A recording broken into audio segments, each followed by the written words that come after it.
नमस्कार दोस्तों, आज का यह वीडियो यूपी के चीफ मिनिस्टर योगी आदित्यनाथ के लिए।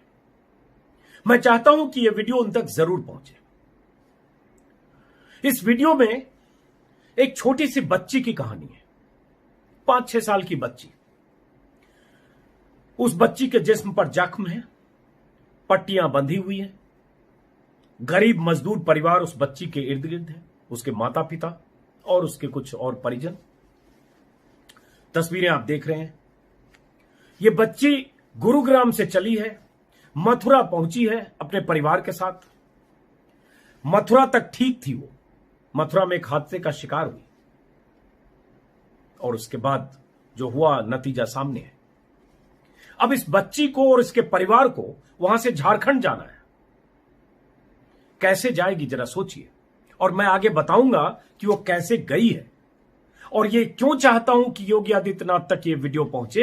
क्योंकि योगी आदित्यनाथ ने बार बार कहा है, आज सुबह भी कहा है, 5 दिन पहले भी कहा है कि उत्तर प्रदेश में कोई भी प्रवासी मजदूर पैदल न गुजरे, और अगर पैदल जाता हुआ दिखे तो जो स्थानीय प्रशासन है उसकी जिम्मेदारी है कि उन्हें क्वारंटीन करे, उनको ससम्मान उनके शेल्टर होम तक ले जाए और उसके बाद उनको गंतव्य तक भेजने का इंतजाम करे। ये योगी आदित्यनाथ जी ने आज सुबह भी कहा है। और शाम को जो एडिशनल चीफ सेक्रेटरी होम है अवनीश अवस्थी की तरफ से भी यही कहा गया है कि उत्तर प्रदेश में जो प्रवासी जा रहे हैं उनके लिए ऐसे इंतजाम होने चाहिए। शाम में एक करेक्शन कर दिया गया कि बॉर्डर से पैदल और निजी वाहन से ना आए, ट्रक से ना आए, लेकिन अगर जो आ गए उनके लिए ऐसे इंतजाम। ये सरकार बार बार कर रही है, इसलिए मैं कह रहा हूं ये वीडियो उन तक जरूर पहुंचे। क्योंकि योगी आदित्यनाथ अगर ऐसी बातें कह रहे हैं, अगर उनके आला अधिकारी ऐसी बातें कह रहे हैं, तो जमीनी हकीकत देखना और समझना जरूरी है। हमारे एक पत्रकार साथी हैं, युवा साथी श्याम मीरा सिंह, मथुरा में रहते हैं। उनसे सुबह मैंने कहा कि कुछ मथुरा हाईवे की तस्वीरें देखिए, भेजिए, कि अगर सरकार कह रही है कि इंतजाम सब जगह ऐसे किए गए तो उस इंतजाम को देखना चाहिए। तभी उन्हें सड़क के किनारे एक जगह, एक शेड के किनारे जो फ्लाईओवर होता है, लोहे का शेड था, वहां पे 15-20 लोग दिखे, उसमें ये बच्ची दिखी। श्याम मीरा सिंह ने इस बच्ची के परिवार वालों से बात की। आप सुनिए क्या कहा उन्होंने, इससे आपको समझ में आएगा कि दरअसल पूरा मामला है क्या और आगे इस बच्ची के साथ क्या होने वाला है, और मैं क्यों चाहता हूं कि यह तस्वीर, यह वीडियो योगी आदित्यनाथ तक पहुंचे। आप सुनिए। वो करीब और ज्यादा ही किलोमीटर बैठेगा। और ये जो बच्ची है, इसके देखिए कल पैदल चलते चलते आ रही थी और ये इन्हीं के साथ आ रही थी और ये लोग टकरा गए क्योंकि ये लोग सड़क पार कर रहे थे। और इस बच्ची के देखिए एकदम पूरी तरह से फूटी हुई, और यहाँ कोई इलाज नहीं है। ये भी इन्हें पुलिस ने ही करवाया है, लेकिन पुलिस ने इनकी ये खबर नहीं ली कि ये लोग कैसे पहुँचेंगे, क्या पहुँचेंगे। अभी इन लोगों को खाना भी यहाँ के जो मतलब रास्ते से जो लोग जा रहे हैं वही खिला रहे हैं। ना इन्हें पुलिस ने इन्हें खाना खिलाया है, ना इनकी कोई व्यवस्था की है। क्या पुलिस ने आपको कहीं रोका? सर, पहले हम लोग पुलिस वाले के पास गए, शायद वो पुलिस वाला हम लोग का मदद कर देता तो ये बच्चे बच जाते हम लोग का। वहीं पे हम लोग का पुलिस वाला का कंप्लेंट किया सर, हम लोग को कुछ गाड़ी नहीं मिल रहा है। किसी ने कहाँ पे करी है आपने? कौन सी सर? ये कहाँ पे लगी बच्ची के? बच्ची की चोट पे लगा, सिर पे लगा। कहाँ पे लगा था? कहाँ पे लगा था? कौन सी जगह? अच्छा, यही सामने ही? सामने। अच्छा, तो आपने पुलिस से कहाँ पे शिकायत की? अच्छा, यही मथुरा में ही ना? अच्छा, उसके बाद पुलिस ने कोई प्रतिक्रिया नहीं दी? नहीं दिया हम लोग को। वहाँ पर उन लोग बोल रहा है, फोन लगाते व्यस्त भी हो गया। वो बोला आप लोग के पास मोबाइल है, हम लोग के पास मोबाइल से लगाओ, ऐसे बोल रहा है। उसके बाद पुलिस ने आपकी कोई हेल्प नहीं करी? नहीं, ये रोका कि आप यहीं रुक जाइए या जो भी है? नहीं, कुछ नहीं बोला। आप देख सकते हैं कि गृह मंत्रालय का आदेश है कि जो भी मजदूर पैदल जा रहे हैं उन्हें रोका जाए, उन्हें मनाया जाए और इनका रजिस्ट्रेशन करके उन्हें उनके जो भी ज़िले हैं, जो भी उनका गांव है, वहां तक पहुंचाया जाए। इस बच्ची का नाम क्या है? सोनवती है सर। क्या? सोनवती। सोनवती। आप देख सकते हैं सोनवती की हालत क्या है, और इसके दोनों घुटने। अब आपको अंदाजा तो लग गया होगा कि इस बच्ची के साथ क्या हुआ। हादसे का शिकार हुई, पुलिस वाले ने बैंडेज करा दिया, पट्टी बंधवा दी और उसके बाद उसको वहीं छोड़ दिया। और उसके बाद आधी रात से लेकर दोपहर तक, दोपहर 12 बजे के आसपास का विजुअल है, और दोपहर तक ऐसे लेटे थे। उन्हें पता नहीं कि वो कैसे जाएंगे, और परेशान बच्ची की अवस्था आप देख रहे हैं, करहा भी रही है। उसके बाद श्याम मीरा सिंह ने जब बात की तो पता चला कि इन लोगों ने गुरुग्राम से चलने के पहले वहां रजिस्ट्रेशन कराने की कोशिश की थी। जो कहा जा रहा है कि यात्रियों के लिए पर्याप्त इंतजाम है, श्रमिक स्पेशल है, तो इन्होंने रजिस्ट्रेशन भी कराया। लेकिन उस रजिस्ट्रेशन का क्या नतीजा हुआ? कई दिन के इंतजार के बाद जब उस रजिस्ट्रेशन से इन्हें ट्रेन में जगह नहीं मिली तो ये पैदल चले गुरुग्राम से, और बीच बीच में गाड़ियों का किसी ढंग से लिफ्ट लेते हुए या पैसे देते हुए ट्रक से किसी ढंग से मथुरा तक पहुंच गए। मथुरा जाते ही इनकी बच्ची हादसे का शिकार हुई, और उसके बाद जो स्थिति आप देख रहे हैं। अब ये देखिए, इस वीडियो से आपको पता चलेगा कि रजिस्ट्रेशन जो कराया उसमें इनको क्या मिला और क्यों नहीं मिला, इनका टिकट सुनिश्चित हो पाया। और ये रजिस्ट्रेशन इन्होंने करीब 8 दिन पहले कराया। इस पर तारीख लिखी हुई है 5 तारीख 8 महीना 2020। तो आप देख सकते हैं कि बाकायदा इन लोगों ने रजिस्ट्रेशन कराया है। ऐसा नहीं है कि एक दिन में ये लोग निकल आए हों। और उसके बाद ये कल रात से पैदल चलते हुए तो गुड़गांव से लेकर मथुरा तक आ चुके हैं, यानी कि 150 कराया, लेकिन ट्रेन का कुछ पता नहीं चला, तो फिर ये चल पड़े। उसके बाद अब इनके साथ क्या होना है, कैसे जाएंगे? तो श्याम मीरा सिंह ने वहां जो मथुरा के कुछ अधिकारी हैं, पुलिस वाले, कई लोगों से उन्होंने बात की कि किसी ढंग से ये 12-14 लोगों का परिवार किसी ढंग से झारखंड जा पाए। और मैं भी उनसे बात कर रहा था कि जब सरकार कह रही है, जब योगी आदित्यनाथ कह रहे हैं कि सफिशिएंट इंतजाम है, पर्याप्त इंतजाम है, तो कम से कम इनको शेल्टर होम तक तो कहीं ले जाया जाना चाहिए। सड़क के किनारे हैं, बच्ची करा रही है। श्याम मीरा सिंह ने वहां के कुछ अधिकारियों से बात की, उन्होंने एसडीएम से बात की। एसडीएम ने उन्हें कहा कि आप इनको कोसी कोई इलाका है वहां से 40 किलोमीटर दूर, वहां लेके आइए। जब श्याम मीरा सिंह ने कहा कि मैं कैसे वहां लेकर आ सकता हूं, मेरे पास बाइक है, तो 10-12 लोग हैं, चौपहिया वाहन मेरे पास नहीं है, तो एसडीएम ने फोन काट दिया, बात नहीं हो पाई। उन्होंने 1-2 पुलिस वालों से बात की, किसी थाने में जाकर उन्होंने बात की। एक पुलिस वाला जब उनसे कहा कि इनको शेल्टर होम में भेजिए, बच्ची है और 12-14 लोग हैं सड़क के किनारे ऐसे, तो पुलिस वाले ने कहा यहां तो कोई शेल्टर होम ही नहीं है। जी नहीं, इश्यू नहीं बनाऊंगा मैं, आप बता दीजिए। अच्छा, पुलिस वाले ने बता दिया कि यहाँ कोई शेल्टर होम नहीं है। अब फिर बात आई कि फिर क्या हो? आपको बताया, किसने बताया आपको? पैसे भी नहीं थे उन गरीबों के पास। आपके इंचार्ज उनमें से किसी के पास थे, किसी के पास नहीं थे। तो फिर उसके बाद तमाम मशक्कत के बाद 100 नंबर पर फोन किया, किसी लोकल एक और पुलिस वाले को उन्होंने फोन किया। वो पुलिस वाला भी पूछता रहा कि बच्ची है तो क्या हुआ, तो आप क्यों नहीं कुछ करते हो, आप मदद करो, कहीं और पहुंचा दो, ये सब पुलिस वाले भी बोलते रहे। और अंत में आखिरकार कोई उपाय नहीं हुआ। और उसके बाद ये बच्ची आगे इसके साथ, इसके परिवार के साथ क्या हुआ, उसके बीच में एक और चीज हुई कि जब श्याम मीरा सिंह वहां शूट कर रहे थे, कुछ ऐसी ट्रक से भीड़ आ रही थी या पैदल लोग आ रहे थे या ट्रक से कोई जत्था उतर रहा था, क्योंकि कुछ वाहन ऐसा होता है कि दिल्ली से चले, मथुरा ड्रॉप कर दिया, वहां से दूसरी गाड़ी से लिफ्ट लेंगे या पैसे देके जाएंगे, ऐसे ट्रक वगैरह आ रहे थे। जब वो शूट कर रहे थे तो कुछ पुलिस वाले पहुंच गए, और पुलिस वाले नाराज इस बात पर हो गए कि तुम शूट क्यों कर रहे हो, क्योंकि उन्हें लगा कि ये विजुअल दिखेगा कि ये सब मजदूर ऐसे जा रहे हैं और मुख्यमंत्री के निर्देश के खिलाफ है कि ऐसे लोग मजदूर पैदल या इस तरह से जा रहे हैं। उनकी नाराजगी श्याम मीरा सिंह पर थी। उन्होंने मोबाइल कैमरा छीनने की भी कोशिश की, बंद करने की कोशिश की, यहां तक कोशिश की कि मोबाइल दे दो, मैं इसका वीडियो डिलीट करूंगा, उसका पासवर्ड भी मांगा। लेकिन खैर, युवा पत्रकार, अपने जोशीला पत्रकार था, उसने मोबाइल नहीं दिया और उसके बाद किसी ढंग से मैनेज करके वहां से चला। ये पुलिस वाले की नाराजगी की तस्वीर आप देख सकते हैं। तो सवाल ये उठता है कि पुलिस वाले की जिम्मेदारी क्या है?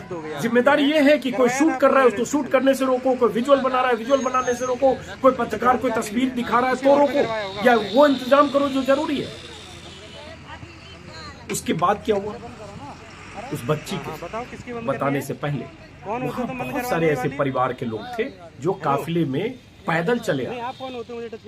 कुछ और तस्वीरें आप देख लीजिए, उसके बाद उस बच्ची की कहानी बताता हूँ। ये सारी तस्वीरें मैं चाहता हूं योगी आदित्यनाथ जरूर देखें, क्योंकि जब आप कहते हैं कि पैदल कोई नहीं दिखे और पैदल दिखे तो उसे क्वारंटीन किया जाए, उसे कहीं सुरक्षित स्थान पर रखा जाए, उसे शेल्टर होम में रखा जाए, लेकिन हो नहीं रहा सर। कुछ और लोग हैं और ये बच्चे देखिए, इन बच्चों की तस्वीरें देखिए। हेलो भैया, कहाँ से आ रहे हो आप? दिल्ली से। दिल्ली से आ रहे हो? पैदल ही आ रहे हो? हाँ, ये बच्चे भी? नहीं, कुछ पैदल आए, कुछ यहाँ से भी। अच्छा, कुछ मदद लगे। आपको कहीं रोका नहीं किसी ने? नहीं। कहाँ जा रहे हो? झांसी। झांसी जाओगे? झांसी के बाद कहीं जाओगे? हाँ, वो छतरपुर जिला। छतरपुर जिला। अच्छा, कहाँ से चले आ रहे हो? ये आज ही दिल्ली से, क्या नाम, मायापुरी से। मायापुरी से चले आ रहे हो? ये बच्चे वहीं से आ रहे हैं पैदल पैदल? सारे बच्चे वहीं से आ रहे हैं। ओहो, ये NH2 हाईवे है, मथुरा जिला का देखिए जो आप, गोवर्धन चौराहे वाला ये एरिया परिवार है, भी और वहीं पर दिल्ली ये से बच्चे चला मुझे मिले। और उसके बाद वहां पैदल पहुंच गया मथुरा। बीच में कहीं वाहन से कुछ जुगाड़ भी हुआ होगा, और छतरपुर जाना है जो वहां से 460 किलोमीटर है। और कई बच्चे आप देख रहे हैं, महिलाओं के साथ कई बच्चे हैं। अब आप जरा सोचिए। और वो कह रहे हैं कि उनको कहीं पुलिस ने नहीं रोका। वो चले होंगे, लंबा इतना सफर तय किया, और उसके बाद रास्ते में 150 किलोमीटर जैसे तैसे वहां पहुंच गए, कुछ पैदल, कुछ ट्रक से, कुछ जैसे, कहीं किसी ने नहीं रोका। वो साफ साफ कह रहे हैं। एक और परिवार है, वो भी ऐसे ही बैठा हुआ सड़क के किनारे, उसमें भी छोटे छोटे बच्चे हैं। वो तस्वीर भी आप देख लीजिए।